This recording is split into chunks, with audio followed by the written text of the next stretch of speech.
Comenzamos haciendo una oración. En el nombre del Padre, del Hijo y del Espíritu Santo. Oración de la alegría del Evangelio. Todos. Señor, tú me llamas a vivir el día del Evangelio, pero yo tantas veces me pierdo entre quejas, reproches y juicios. A veces más que alegría transmito tristeza, ira, resentimiento y desánimo. ¿Cómo puedo decir que tú eres el tesoro de mi vida y vivir en constante insatisfacción? ¿Acaso en ti no lo encuentro todo para ser feliz? ¿Acaso ya no me ilusionas? ¿Acaso digo seguirte, pero en verdad me sigo a mí mismo? La alegría es fruto de tu espíritu. Dame alegría en mis noches. Dame alegría en la enfermedad. Dame alegría en la adversidad. Dame alegría en esta etapa que estoy viviendo. Dame alegría al servir, al trabajar, al amar, al compartir. Señor, que me dé con alegría y reciba con alegría. A veces mi alegría se basa en cosas inconsistentes, que después me dejan vacío, triste, sin vida. Me dejo engañar fácilmente por lo que brilla. Espejismos de alegría que conozco bien. Dame luz para verlos y vencerlos. Señor, sé que solo volviendo a vivir tu palabra, la alegría volverá a mis pasos. Dame valor para romper lo que la tiene atada y presa. Dame la alegría de los primeros discípulos, que dejándolo todo te siguieron. Gracias, Señor. Tú eres mi más profunda razón de vivir, de caminar, de soñar. Sea mi alegría poner mi vida en tus manos y servir a tu reino, a todos, sobre todo a los pobres. Como tantas veces hemos dicho, son los principales uniformes que debe tener un cristiano: el amor fraterno y la alegría. Aún con problemas, aún con dificultades, un cristiano que cree en Dios, que cree que está rodeado por el amor de Dios, debe, en medio de todo, dificultades, obstáculos, tener alegría, esperanza y que se note. Bueno, pues coger la segunda hoja, voy a seguir más o menos ese esquema que está ahí puesto. Introducción. Vivir y celebrar nuestra fe. A todos nosotros nos habría gustado vivir en la época de Jesús, ser testigos de la cercanía del Maestro, de su palabra, haber escuchado sus parábolas de sus labios, haber sido testigos de la celebración de la última cena, la primera Eucaristía. Ciertamente, Jesús resucitado está hoy, ahora, junto al Padre en el cielo. Pero ha querido que todas las personas de todos los tiempos puedan tener un contacto vivo con Él.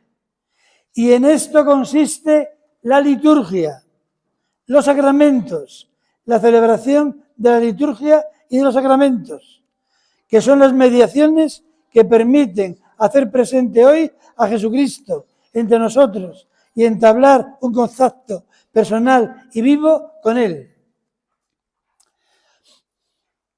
Ahora bien, en tiempos de Cristo hubo muchas personas en torno a Él y físicamente lo vieron y lo abrazaron. Y sin embargo, muchos, no lo siguieron, no fueron tras Él. Como hemos leído en ese tiempo de Navidad, en el prólogo de San Juan, vino a los suyos y los suyos no lo recibieron. O sea que a veces no creamos que esa presencia física lo es todo, lo hace todo. Los apóstoles vieron los milagros de Cristo y creyeron en Él. Los fariseos vieron los mismos milagros de Cristo, al lado de los apóstoles y no creyeron en él. O sea que, y hoy nosotros no tenemos esa suerte de estar físicamente a su lado con él. Pero cuando Cristo subió a los cielos, como nos dice San Mateo en la última frase del Evangelio, yo estaré con vosotros todos los días hasta el fin del mundo. Físicamente no, pero aunque esté en el cielo, estaré con vosotros. De una forma no física, de otras maneras. Por ejemplo, está con nosotros en la Biblia, en la palabra de Dios. Cuando leemos una novela, un libro de historia, estamos leyendo esa palabra humana, muy interesante, bien. Pero cuando estamos leyendo la Biblia, bien en particular, bien el domingo en la liturgia oficial de la Iglesia, oye, ahí Jesús te está hablando, Dios te está hablando, es la carta de Dios para ti ese domingo. O sea que físicamente no está presente, pero está ahí presente en su palabra divina. En la Eucaristía, cuando llega el momento de la consagración, tomad y comed, esto es mi cuerpo, tomad y bebed, esta es mi sangre. Jesucristo creó este sacramento precisamente para eso, para que físicamente alejado, acercarse a nosotros. Y en ese momento, Cristo, de una forma sacramental, está con nosotros en el templo, en el ala del altar, y se nos da en comunión.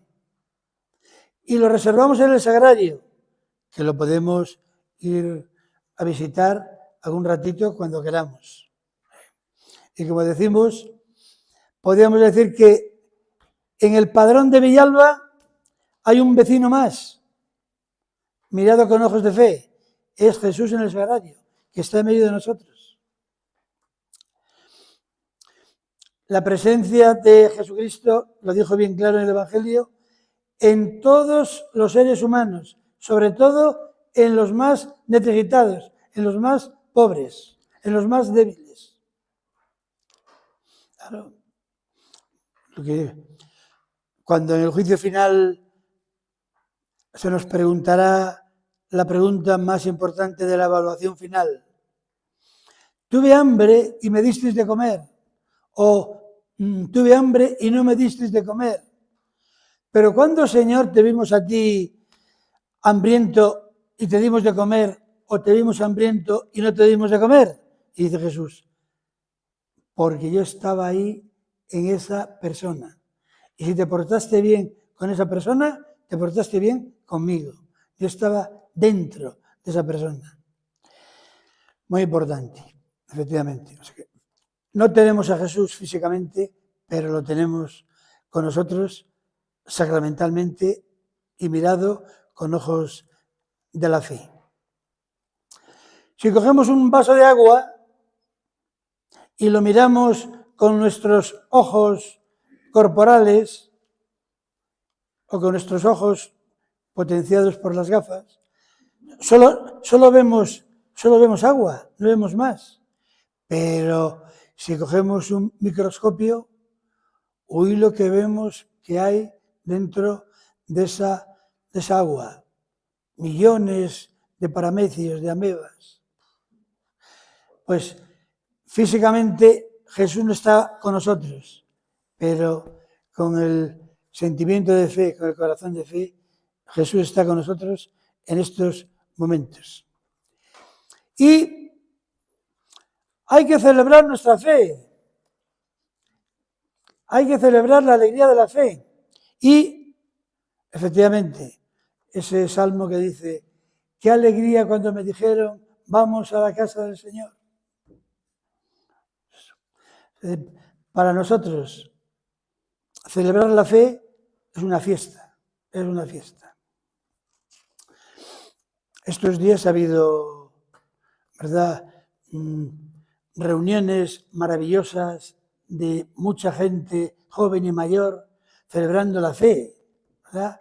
Pues en la Puerta del Sol, cuando un día en el balcón cantó un grupo de jacuna, o este día en el Palacio Vista Alegre,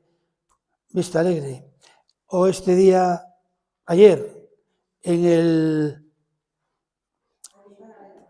el Movistar Arena, en la Plaza Felipe II de Madrid, en el Metro Goya. Pues muy bien, hay que celebrar la alegría de la fe. Y dentro del templo y fuera del templo. O como cuando llega la Pascua de Resurrección y nos vamos a la Cibeles y celebramos en la calle, en la plaza, ¿verdad?, la fiesta de la Resurrección, cantando, bailando y rezando. Hay que celebrar la fe, porque nuestra fe es alegre, tiene mensajes alegres, positivos, maravillosos. La liturgia, celebrar el misterio de nuestra fe en el tiempo de la Iglesia. Desde que nació la Iglesia, el día de Pentecostés, hasta el fin del mundo, pues celebramos nuestra fe con la liturgia de la Iglesia. Y ya cuando estemos en el cielo, gracias a Dios, ahí celebraremos la gran liturgia del cielo, la liturgia celestial. En la tierra, la liturgia que tenemos. Y más allá, en la eternidad, la liturgia del cielo.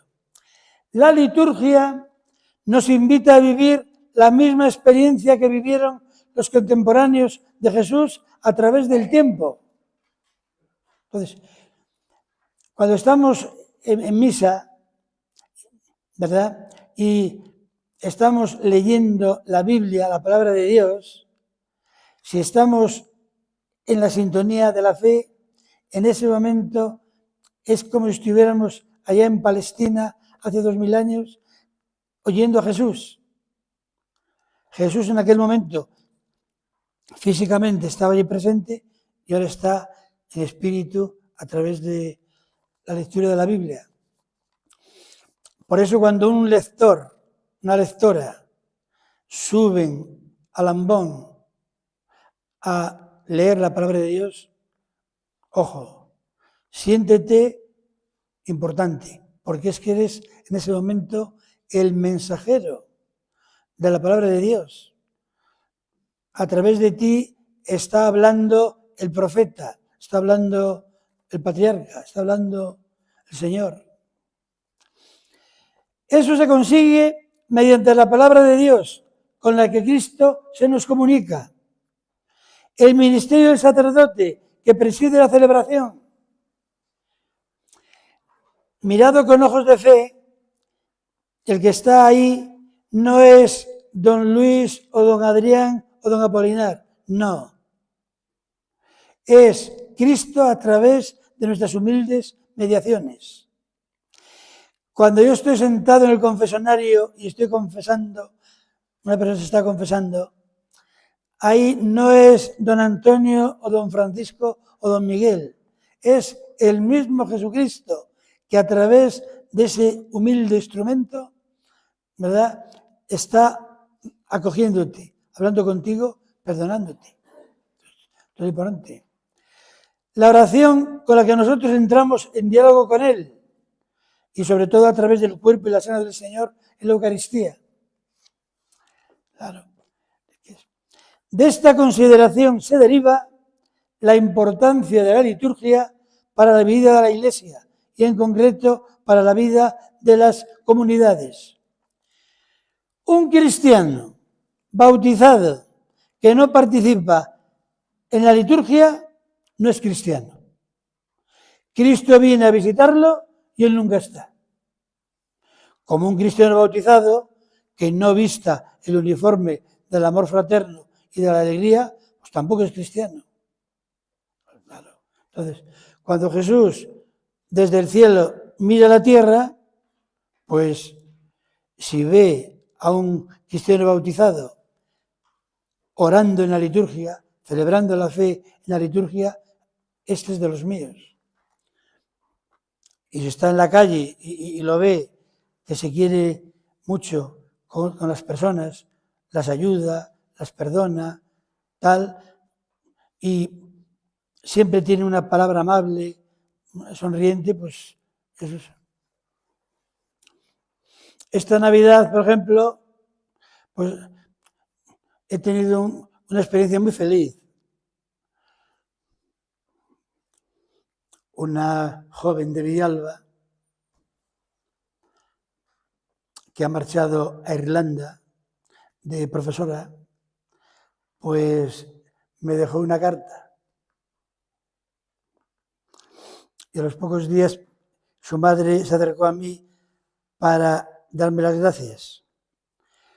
Una joven muy apartada de la Iglesia y de Jesús, pues se acercó un día a la iglesia, se encontró conmigo, se ve que ese día tuve un buen día y la recibí con mucho cariño, con mucha ternura, ¿verdad? Con mucho amor.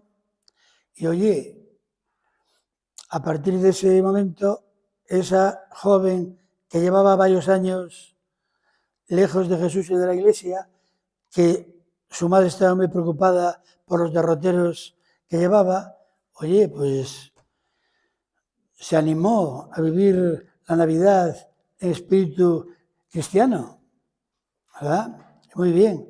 Y encima, al tercer día de venir a misa, la puse a leer, oye, bueno, feliz la joven de sentirse tan cerca del misterio cristiano. Y cuando llegó a Irlanda, una vez que se situó, aquí está la casa, aquí está el colegio, lo primero que hizo fue preguntar por la parroquia, buscar a un sacerdote para que siguiera ese proceso de otra vez vuelta a la casa del Padre, a Jesús. Pues eso. Es decir, que un cristiano bautizado, hombre, hay que participar en la liturgia de la Iglesia. Cada comunidad, por pobre y sencilla que sea, en cualquier lugar donde se encuentre es una comunidad litúrgica, llamada para celebrar el misterio de la salvación, para hacer memoria de Jesús, con la palabra, los himnos, las oraciones, los gestos, para que baje el cielo a la tierra y suba la tierra al cielo. Por eso es necesario que sepa lo que celebra y cómo celebra ese misterio del Señor. En la liturgia, cada cristiano a nivel particular y en comunidad con el sacerdote en el medio, el sacerdote recoge los deseos, las peticiones, los anhelos de los fieles y los eleva al cielo, al Señor. Y del cielo baja una lluvia de bendiciones y de gracias para todos. Si nos fijamos en las apariencias externas, humanas, hombre, no es lo mismo una misa celebrada en una pequeña ermita de la montaña con un sacerdote y 4 fieles que una misa celebrada en la espléndida Basílica Vaticana con el Papa, 200 obispos, 500 sacerdotes, 20.000 fieles. Externamente no es lo mismo. Pero si nos fijamos con el telescopio de la fe, es lo mismo en lo esencial. Tanto en lo chiquitito como en lo grandioso, en lo ordinario y en lo solemne, Cristo baja del cielo a la tierra para hablarnos, para ser nuestro alimento en el pan y vino consagrados y para reunirnos como hermanos en comunidad fraterna. Estos días de Navidad, cuando estoy haciendo la consagración del pan y del vino, digo, esto es Navidad. O sea, todos los días es Navidad, cuando celebras la Santa Misa. Si el día de Navidad nació Jesús de María en el pesebre, en el portal de Belén, en este momento, en el altar, en ese corporal, ¿verdad?, está naciendo Jesús, está Jesús ahí entre nosotros, con nosotros, para acompañarnos y ser nuestro alimento. O sea, que esto es decir, que uno, a veces un cura que dice una misa o dos todos los días, puede caer en la rutina. No debe, porque debe decir, quieto, céntrate, mira lo que estás haciendo. Que en este momento, porque Jesús así lo quiso, por su poder y amor, a través de tu indigna y humilde colaboración, ese pan se convierte en cuerpo de Cristo, esa sangre se convierte en sangre de Cristo. Y en alguna sacristía a veces hay un cartel que dice, lo he visto en algunas sacristías, dice, se está el sacerdote vistiendo para empezar la misa y tiene delante el cartel. Y ese cartel dice, para que el cura lo recuerde y lo viva, dice, sacerdote, vas a celebrar la misa. Celebra esta misa como si fuera la primera de tu vida o como si fuera la última de tu vida. Es decir, que no lo hagas con rutina, casi sin sentirse. No. Tú, como si fuera la primera, como si fuera la última. Concéntrate, porque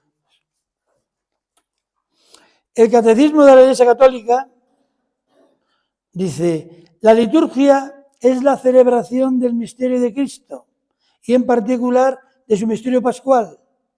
Mediante el ejercicio de la función sacerdotal de Jesucristo se manifiesta y realiza en ella, a través de los signos, la santificación de los hombres. Y el cuerpo místico, esto es, la cabeza, Cristo y sus miembros, ejerce el culto público que se debe a Dios. Claro, la liturgia es la oración pública de la Iglesia, la oración del pueblo de Dios. Hay una oración particular.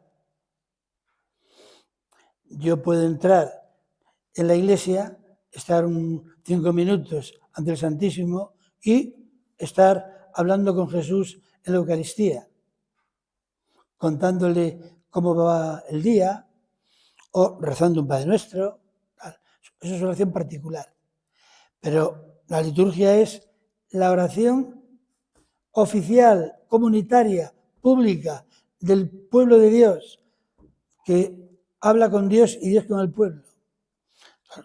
Y se actualiza en los santos sacramentos. La liturgia es oración de todos y para todos. En la liturgia se anuncia el Evangelio, se celebra el culto a Dios, hacemos la colecta, aportamos nuestros donativos para remediar las necesidades de los hermanos. Muy importante. La liturgia, cumbre y fuente de la vida cristiana. El flujo vital de la liturgia, que es un diálogo de amor, de palabras y de obras entre Dios y su pueblo, convierte la celebración en un momento de llegada y de partida. La celebración litúrgica supone un antes y un después.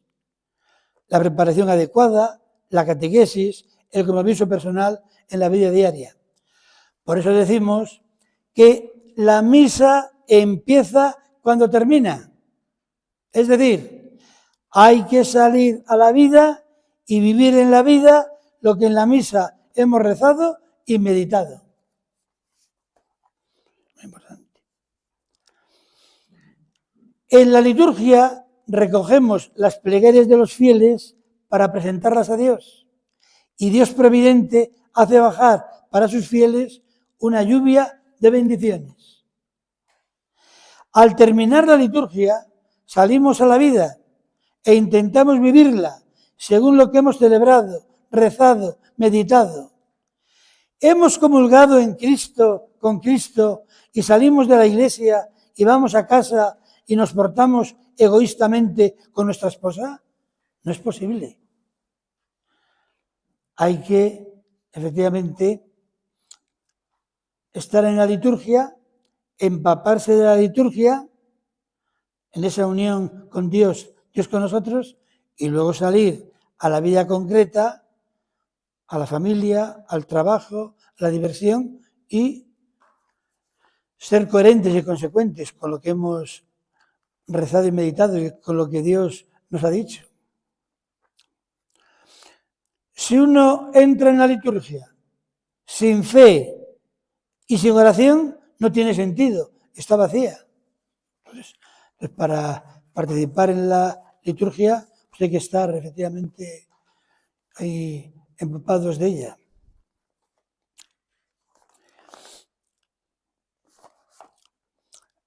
Es muy importante tener una formación litúrgica, comprender todos los gestos, todos los signos que se hacen para meterse mejor en lo que estamos haciendo y celebrando. El bautismo. Es una pena que hayamos perdido la celebración del bautismo, la forma de celebrar el bautismo que tenían los primeros cristianos. Se veía mejor por los ojos lo que es el bautismo. Lo que tenemos ahora está bien, no digo que no, pero estaba mejor los primeros cristianos. Fíjate tú, cómo celebraban los primeros cristianos el sacramento del bautismo. Lo sabemos, aparte porque está escrito en algunos libros de los padres apostólicos, hay iglesias del siglo III, IV, V, que se conservan batisterios de aquella época y sabemos cómo eran. Uno que se conserva muy bien dentro de la iglesia que está en ruinas, la iglesia de San Juan en Éfeso.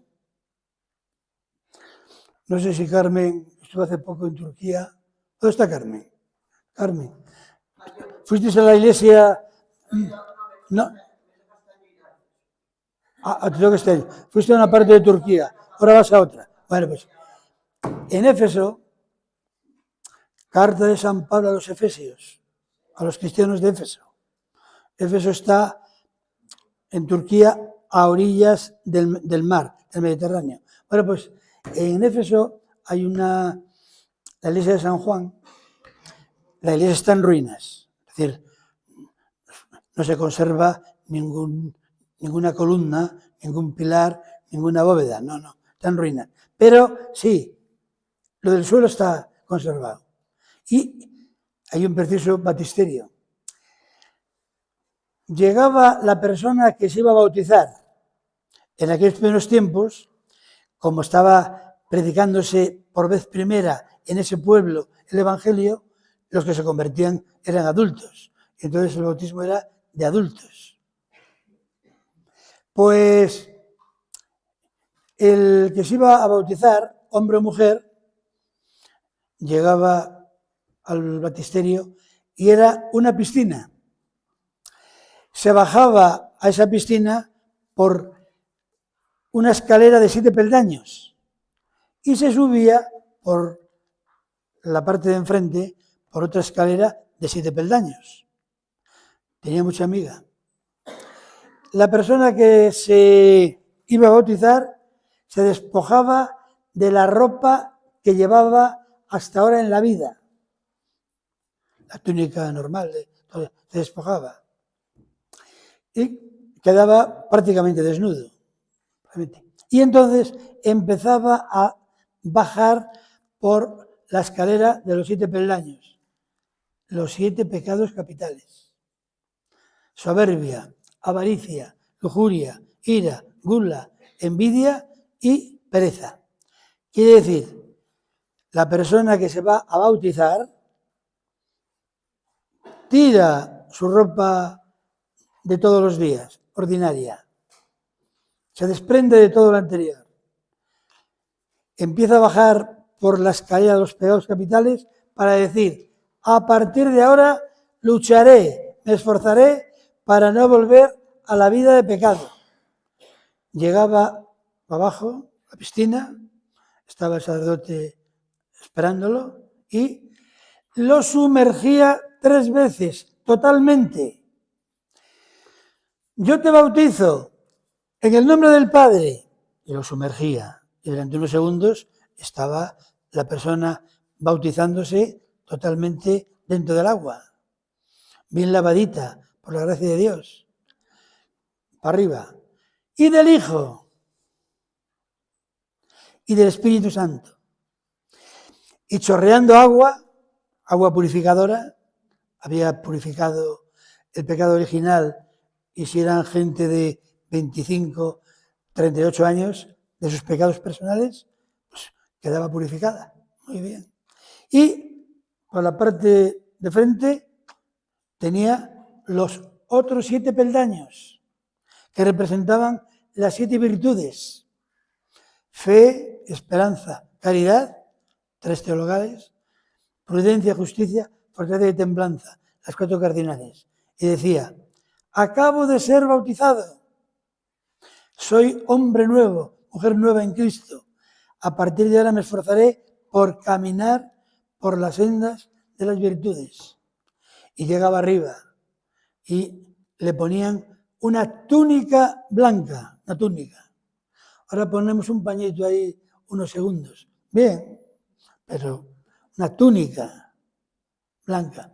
Y solían tenerla toda la semana, una semana entera, para decir ante todos que era un recién bautizado. Estaba con la túnica blanca bautismal. Pues eso. Y aquí en la parroquia, como Raquel, catequista de los bautismos, y yo cuando me toca celebrar ya el sacramento, pues vamos parte por parte explicándole a la gente cada gesto para que lo vivan mejor. Para que, bueno, a media, esté donde esté, corto, para pasar a un trocito de vídeo y a la canción. Pues, que no me despiste. Bueno, a lo que vamos, por ejemplo, es que la liturgia, como hablamos de cosas sobrenaturales, espirituales, íntimas, pues para entenderlo se expresa con cosas visibles. Claro. Entonces, claro, el primer gesto que hacemos cuando bautizamos a una persona, en estos momentos, aunque ya empieza a haber bautizos de adultos, en Europa, España, Francia, hay bautismos de adultos. Gente que de niño no se bautizó porque su familia no era practicante y tal, y ellos, al llegar al momento de la vida, a sus 30 años, 40 años, entran en contacto con la Iglesia y piden el bautismo. Se están dando varios bautizos de adultos. Pero todavía lo normal, en una parroquia normal, son bautizos de niños. Bueno, pues entonces, primer gesto. Trazamos en la frente la señal de la cruz. Claro. Si no lo explicas, pues mucha gente no se da cuenta. Es que es precioso, claro. A nivel humano, pues solemos ponerle a todas las cosas, a todos los productos, el sello, el distintivo, la marca, denominación de origen, ¿verdad? Este queso, de La Mancha, muy bien, está ahí la etiqueta. Este vino, de La Rioja, esta ropa, mira, de Lacoste, muy bien, vale. Bueno, pues, Ahora lo pasamos al bautismo, a lo espiritual. Trazamos en la frente del niño y de la niña la señal de la cruz para decir, queremos que este niño, que esta niña sean de Jesús, que no sea de Satanás, que sea de Jesús. Muy bien.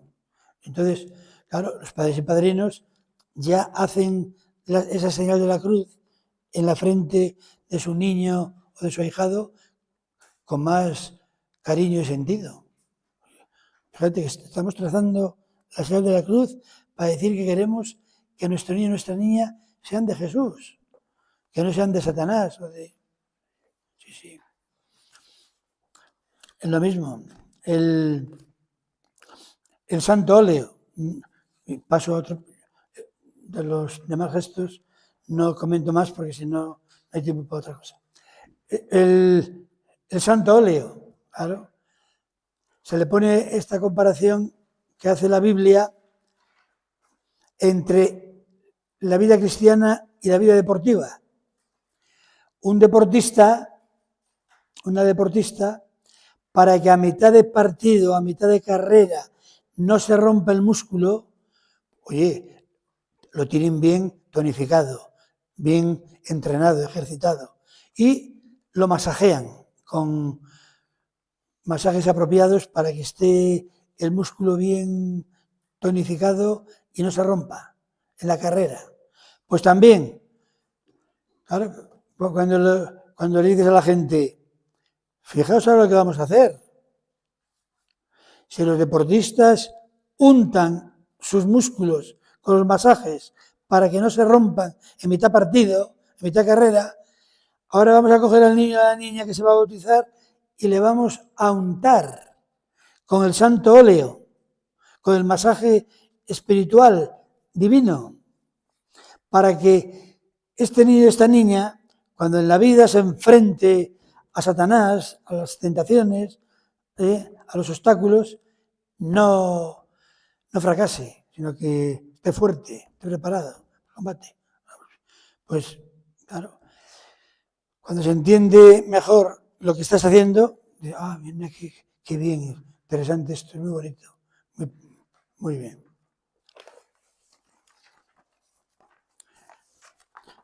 Ya nos queda poco.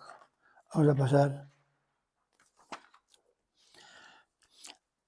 La misa de diario, la misa dominical, los textos bíblicos, las oraciones, es la misma en toda la Iglesia Católica Universal.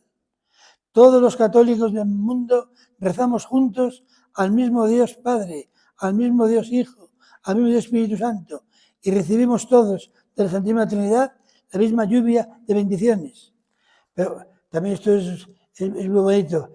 Saber que el domingo,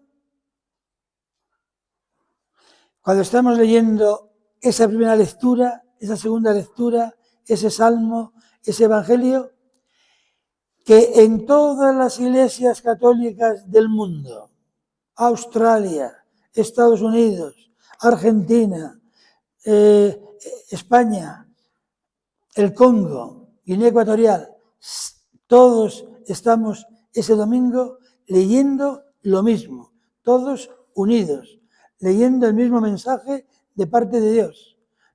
Eso es impresionante, es muy bonito. Es muy bonito, o sea. Muy bien. Pasamos a, por ejemplo, la parroquia, una comunidad cuyo centro es la Eucaristía. Claro. La idea de la comunidad cristiana incluye siempre sus raíces eucarísticas.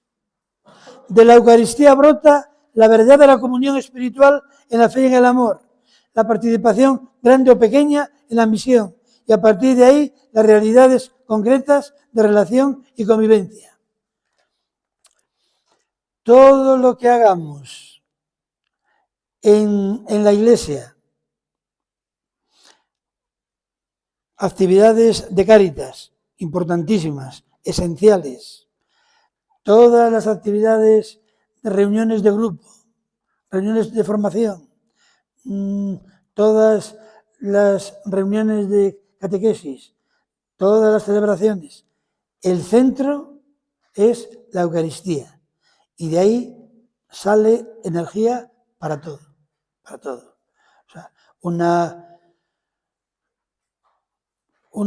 comunidad cristiana, un cristiano, una cristiana que se dedica a todo, a mucho, pero que no pone en el centro de su vida, de su actividad, la Eucaristía, pues es otra cosa, no es una comunidad cristiana, no es una parroquia cristiana.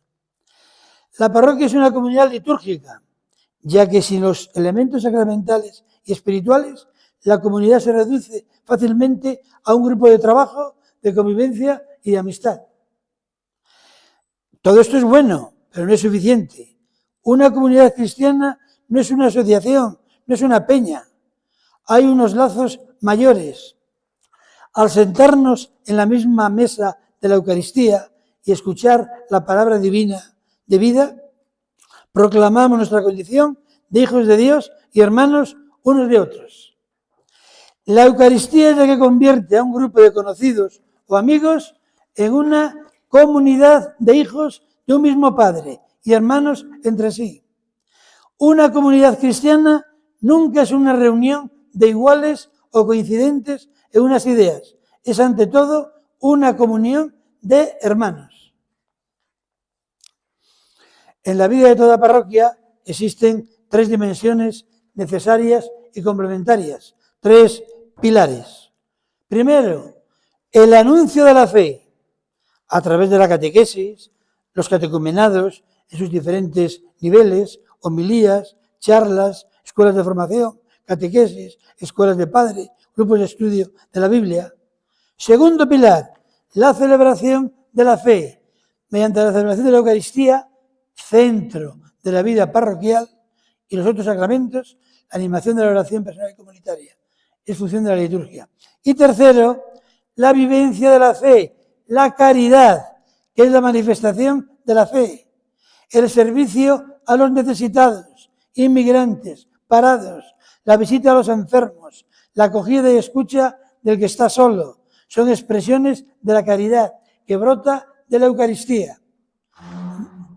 Buena parte de su ejercicio se realiza a través de los equipos de Cáritas parroquiales, pero es una dimensión que implica a toda la comunidad.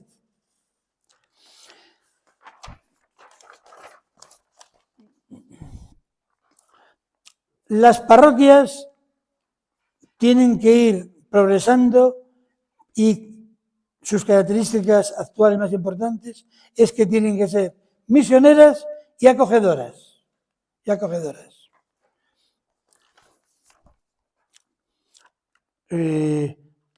Esta iniciativa que estamos haciendo este año en la parroquia de visitar las casas de aquellas familias que quieren que las visitemos, pues es fantástico. Es una dimensión esencial de una parroquia, que tiene que ser misionera. Preocuparse de los que vienen y también preocuparse de los que están alejados o que se han alejado, ¿verdad? Eso es muy importante. Una pastoral revestida de acogida, muy importante.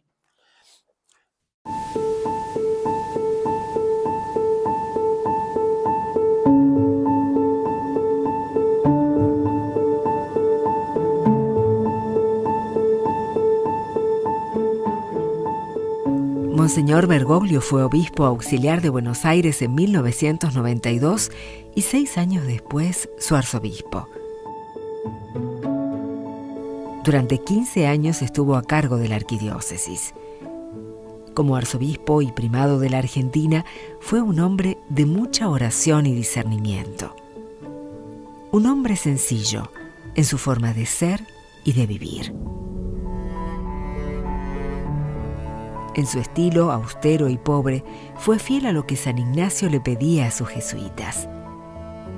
Un hombre de una capacidad de trabajo enorme, que iba a las periferias para servir a los más pobres, valorando su fe y su piedad popular. Un hombre que iba al encuentro de los otros para aprender de ellos y servirlos.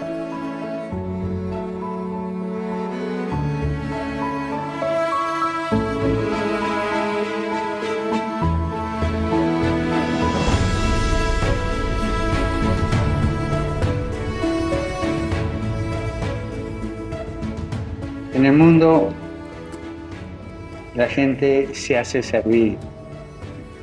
Yo les quiero enseñar que ustedes tienen que servir a los demás. Y que ustedes tienen que lavarse los pies unos a otros. Es decir, servirse unos a otros. Servirnos mutuamente.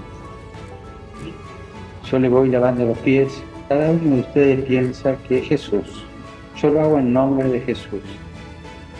Y sientan que Jesús les dice, lo mismo hace vos con los demás. ¿Clarito? Es una iglesia en salida, es una iglesia que no se encierra, una iglesia que no pesca en la pecera, una iglesia cuyos objetivos, cuyos métodos, cuyas situaciones, cuyas alegrías y esperanzas estén fuera de la iglesia, donde vayamos a ofrecer a este Jesús que nosotros tenemos, sentimos y por el cual entregamos la vida a los que están fuera. Pero no como modo proselitista, sino como un ofrecimiento que nos trae alegría, que nos trae paz, que nos trae a esta persona que a nosotros nos ha llenado la vida, que es Jesucristo. Me gusta mucho la música y la gente que convive conmigo día a día siempre se ríe porque todos los momentos en los que no estoy conversando, que estoy más distraída, se me salen las melodías de la boca. Y creo que es eso, ¿no? Como esa sensación de esa alegría constante que se transforma en melodía para la vida, porque sabemos que vamos hacia Dios y esa certeza y esa paz ilumina toda nuestra vida. El Papa Francisco dice, ¿no? Prefiero una iglesia accidentada en salida que una enferma quieta adentro. Y justamente pienso que tiene que ver con esto, ¿no? Salir, encontrarnos. Y también vivo la alegría del Evangelio cuando me toca salir y ver cómo la gente se alegra con el Evangelio. Y cómo cuando el Evangelio pasa por sus corazones, aún tímidamente, viven con alegría. Y aunque tengan problemas, esos problemas siguen estando, pero tienen otro sentido y se achican un poco. Y si tienen alegrías, esas alegrías son más grandes. Quizás no es tanto una estrategia, sino una actitud, ¿no? Con la actitud de querer acercarse, van surgiendo luego los caminos. En esos espacios de mesa, que por ahí es una plaza, que por ahí es un café con un amigo, que por ahí es alguien en situación de calle, que por ahí es mi vecina, ¿no? Este santo de la casa de al lado, de la puerta de al lado. Entonces, bueno, eso, el espíritu fluye, conectar con ese espíritu, ¿no? Sensiblemente, cotidianamente, siento que, bueno, ahí fluye esta alegría del Evangelio. A Jesús lo encontramos cuando nos animamos a abrir la puerta interiormente, ¿no?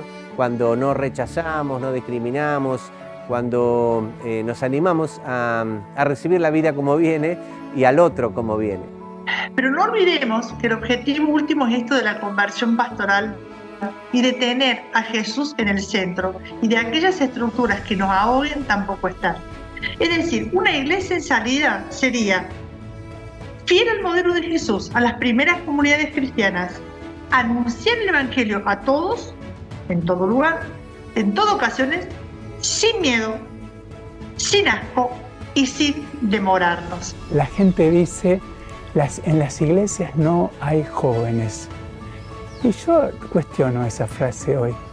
Si bien es cierto que hay muchos menos jóvenes en las misas, los jóvenes buscan otras formas de encontrarse con Jesús. Hoy me dicen un montón que hay un montón de encuentros de jóvenes que hacen adoraciones y cantan y están un montón de tiempo frente a Jesús expuesto. A lo mejor no les gusta la liturgia de la misa, pero eso no significa que no busquen a Jesús y que Jesús sigue enamorando. Y participo de un grupo de jóvenes que tiene como apostolado principal la realización de retiros que dan a conocer ese encuentro con Dios, ese encuentro con uno mismo y el reconocerse amado por Dios, y ese encuentro con los demás que nos permite también ver cómo ese amor al compartirse no se achica, sino que crece y se agranda. Creo que la música es, bueno, lo voy a decir yo desde ser músico, ¿no? Es una herramienta súper eficaz para salir. Uno hace una canción y no sabe a dónde llega esa canción. Muchas veces las canciones llegan a donde no llegó la prédica, a donde no llegó, muchas veces ni siquiera llegó la Biblia, libro, ¿no? Llega la Biblia, palabra, a través de una canción. Y en ese sentido creo que para nosotros los que somos músicos católicos, ahí está el desafío, ¿no? De poder también seguir la invitación pastoral del Papa Francisco, de salir también con la música, de salir a las periferias justamente.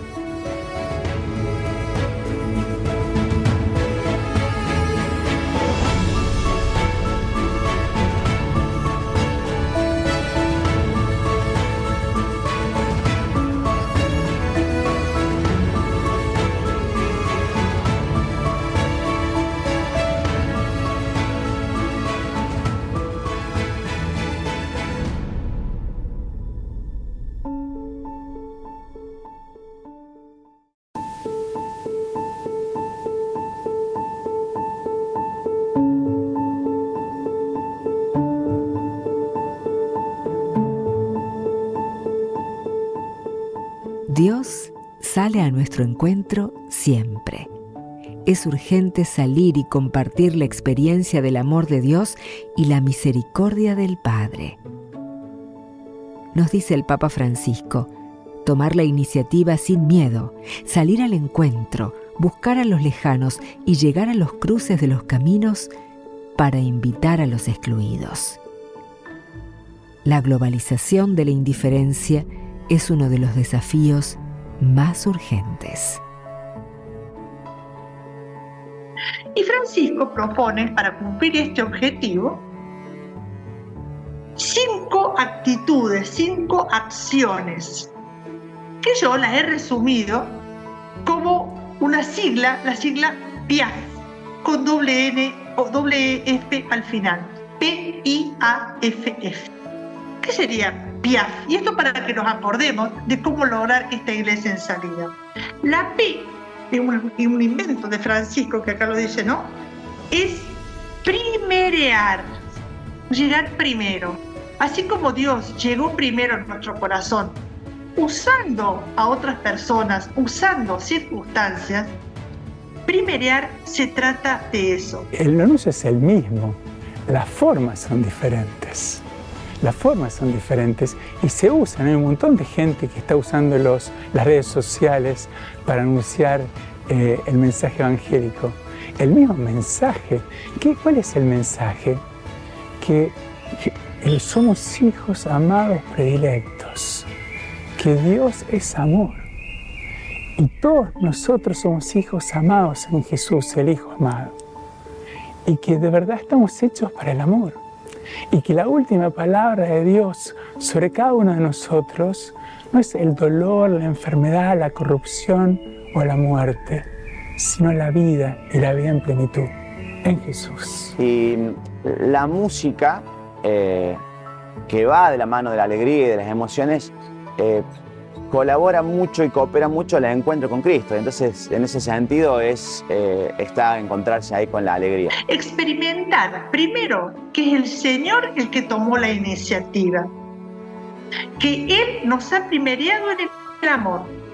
Y por eso ella misma, yo bautizada, vos bautizado, todos los bautizados, todos los que somos iglesias, tomar la iniciativa, como decía recién, sin asco, sin demora, sin miedo, salir al encuentro, buscar a los alejados, ir al cruce de camino, buscar a los excluidos, a los autoexcluidos y a los que excluimos nosotros, a los que están en las periferias existenciales, a los que nunca conocieron a Dios. Eso es primerear. Hoy el Espíritu Santo tocó el corazón de esa persona y lo invita a confirmarse o a reconciliarse, y uno tiene que estar disponible, la estructura de la comunidad, con los brazos abiertos para acoger, recibir y acompañar. Y cada uno que viene en ese itinerario, a veces no vengo entendiendo nada, o me voy a bautizar y voy a bautizar a mi hijo porque la abuela nos insiste que hay que bautizar al nieto, y bueno, ahí vamos, pero si lo hacemos de manera artesanal, cariñosa, de manera alegre, de manera cercana, las personas perciben algo distinto y es un encuentro con Dios. Y todo encuentro con Dios tiene sentido y nos cambia la vida. Involucrarse es achicar distancias a través de pequeñas obras y gestos. ¿Cuántas veces es en el servicio donde encontramos la fuerza para seguir adelante, descubriendo la felicidad que nos da el poder aliviar el sufrimiento de los que nos rodean? Involucrarse. Meterme buenamente en la vida del otro, empatizar con el otro. No solamente, como por ahí se dice, bueno, organicemos una rifa o organicemos algo para comprarle comida a la gente de tal lugar, o a los mendigos de tal parte, o hacer un merendero, sino yo mismo, vivirlo desde ahí, acompañar, involucrarse como Dios se involucró con nosotros para hacerse hombre. Dios fue uno de nosotros, empatizó con nosotros en Cristo y hasta murió por nosotros. Y cada uno de nosotros puede ser el rostro de la misericordia de Jesús, en la medida que aprendamos a detenernos. Y lo bueno es que cuando uno se detiene ante alguien herido, no estoy hablando de herido físicamente, herido del alma, uno también puede ser sanado. Porque, viste, el encuentro entre dos heridos nos sana a los dos. Ese es el secreto del Evangelio también. En tantos años de catequesis yo aprendí que el darle al otro 5 minutos, sentarte, escucharlo, no darle la solución, pero sí acompañarlo, un abrazo.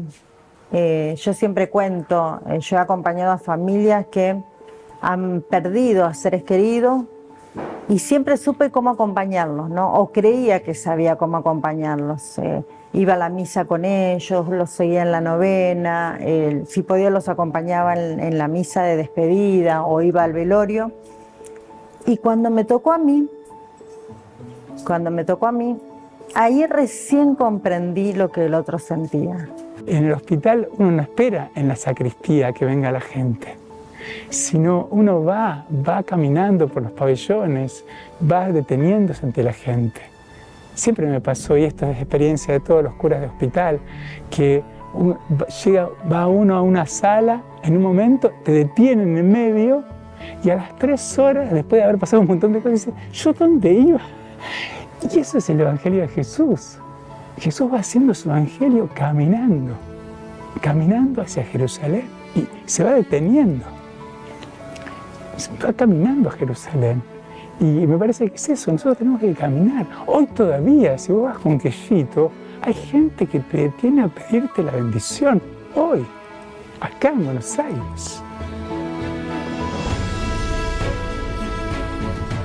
Día a día, hermanas, religiosos, misioneras y misioneros, párrocos y laicos sirven de corazón a los que más lo necesitan, sin ser reconocidos. Acompañan, esperan, animan, tanto en sus alegrías como en sus tristezas. Es la Iglesia de la humanidad y del servicio. Cuántos santos anónimos nos sostienen a todos con sus obras silenciosas. ¿Qué es la A? Acompañar.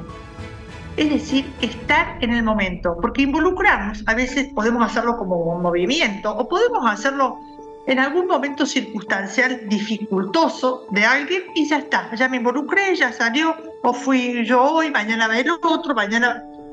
Y acompañar es estar al lado. Cacupé, yo siempre digo, es un monstruo porque somos 80 catequistas. Son un montón de ermitas y capillas donde hay catequesis.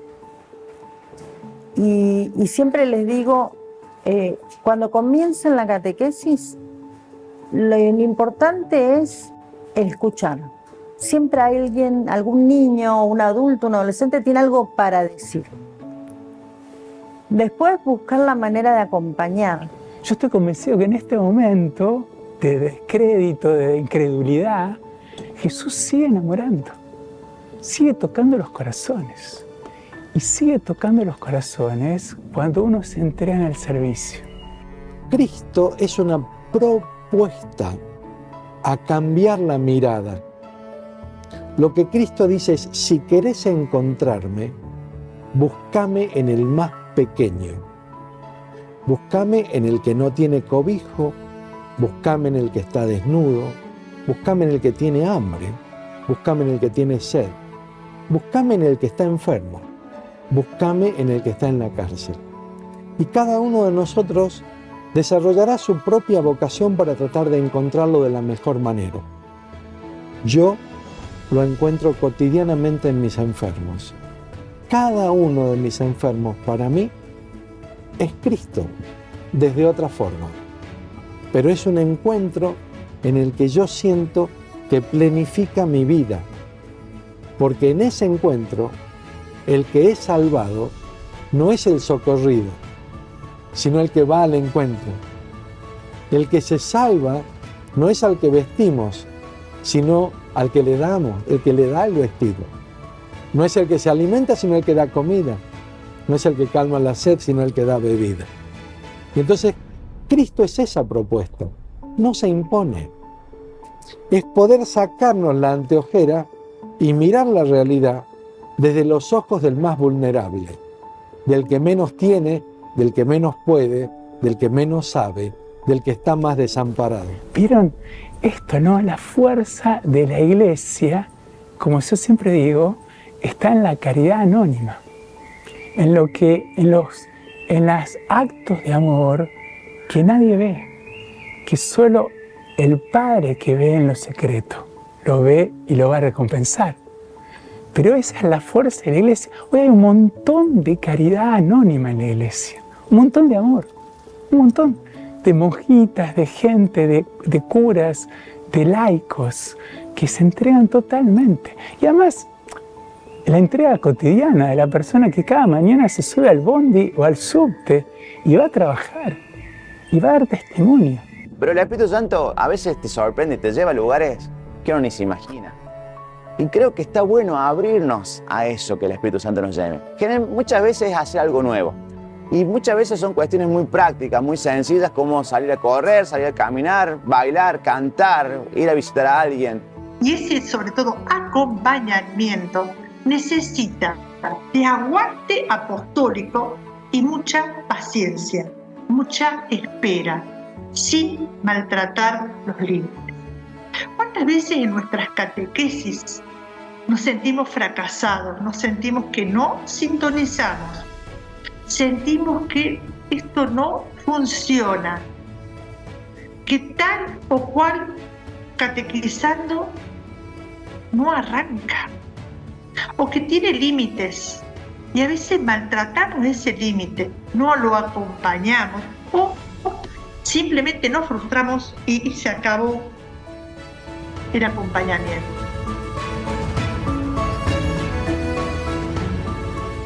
Somos fruto de una herencia que hemos recibido de nuestros mayores a lo largo de más de 2 milenios.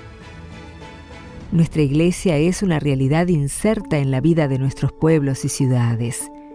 Todo es ofrenda a Dios. Nosotros tenemos que plantar la semilla y, como buenos sembradores, preocuparnos cada día de cuidarla, mejorarla, protegerla, dando lo mejor de sí. Si yo me involucro, si yo acompaño, llegan los frutos. El discípulo que da la vida y que se entrega llevando el Evangelio de Jesucristo, este Evangelio, esta palabra, estas acciones, son semillas que van a fructificar. Hoy, mañana o pasado. Pero si lo hacemos en su nombre, fructifica. Entonces, invita a tener confianza en estos desvelos, en estas situaciones dificultosas, tener confianza en que, aún con límites, el otro y yo somos capaces de de encontrarnos con Jesucristo. Y cuando estás en ese retiro compartiendo tus testimonios de fe y tus testimonios de vida con esos chicos que están sedientos en búsqueda de ese Dios, y ves el fruto en esa persona, en una adoración, en una explosión de llanto o de alegría, o en el reconocer, hacer clic en algo que pasó en su vida y que hace, ¡ay, ahí estuvo Dios! Es maravilloso ver cómo obra Dios en esa persona a través de uno y cómo también al laborar en otro también genera un fruto en uno mismo, ¿no? Y me tocó, por ejemplo, algunas veces ir por una canción a lugares de rehabilitación de personas que han caído en las drogas y que una canción sea una ayuda para esa lucha, ¿no? Con mucha humildad, porque una canción no deja de ser una canción, ¿no? Y en todo caso, si está obrando esa canción es por Dios, ¿no? A veces las frustraciones, sobre todo en el anuncio, a veces tienen que ver con esto, bueno, tenemos un programa y queremos tener estos resultados, y entonces está como encorsetado a veces, ¿no? Y no permite que fluya desde lo que el espíritu, ¿no?, va soplando, insinuando. A veces me parece que las frustraciones tienen que ver con eso. El Evangelio siempre es esa semilla pequeña como el grano de mostaza. Y bueno, también vemos cómo esa semilla crece y se hace un árbol frondoso. Y nosotros con la comunidad de San Egidio, puedo decirte cosas preciosas. Los almuerzos de Navidad son el fruto de este Evangelio que quiere reconocer al Señor que nace en un pesebre, en muchos hermanos que podemos reunirnos, hermanos queridos y conocidos, porque son con los que compartimos tantos momentos durante el año, familias, amigos por las calles, ancianos, y vivir estos almuerzos de Navidad juntos en los templos, uniendo el sacramento del altar con el sacramento del pobre, es un fruto precioso. Yo he visto a jóvenes caídos en depresión, caídos en estrés, que al encontrarse con Cristo cambian su vida, literalmente cambian su vida. Pasan de ser personas jóvenes que se llevan materias, que están retraídos, que están en el medio del anonimato, de repente se convierten en líderes, pasan adelante, al frente, son personas alegres que te contagian. Y esa es la alegría contagia. El Evangelio nos pide siempre dar un paso más, siempre estar atentos, ¿no es cierto?, a las realidades. Y bueno, yo creo que el fruto del Evangelio muchas veces es esa atención, ¿no es cierto?, que después se materializa en obras concretas. Pero primero la atención es llevar en el corazón de cada uno tantas heridas y que nunca vamos a llegar a hacer todo, sino que siempre tiene que ser un camino, ¿no? Siempre buscar crecer y hacer que, no sé, que llegue un poco más a cada uno la alegría del Evangelio, los frutos del Evangelio, partiendo de la conversión del propio corazón. Eso me parece que es una de las alegrías del cristiano, saber que los frutos de la evangelización no son por la propia gloria, sino para gloria de Dios.